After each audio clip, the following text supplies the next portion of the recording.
Златното съкровище, с което се здоби музей в Несебър, е изкопано при строеж на къща през есента на 2008 година. Собственикът на терена обаче го прибрал, но не пропуснал да се похвали на съгражданите си.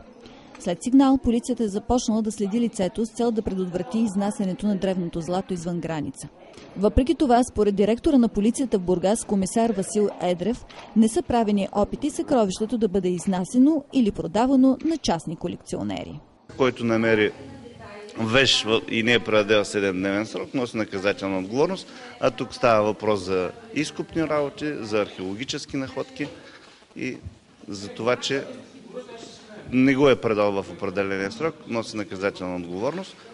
Директорът на археологическия музей в Несебър Петя Кияшкина е категорична, че съкровището е с изключителна стойност и датира от 3 век преди Христа. Тази огромна находка ни впечатлява преди всичко с количеството от златни накити и други надгробни дарове, които включва тя.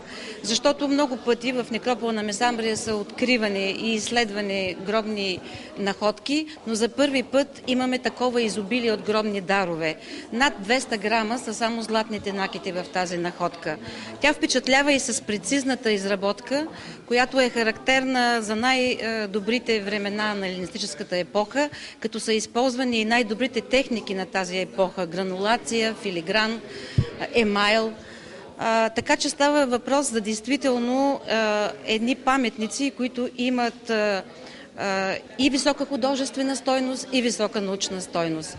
Уникалните златни накити са вече окончателно реставрирани и от 15 май ще бъдат изложени в постоянната експозиция на археологическия музей в Несебър.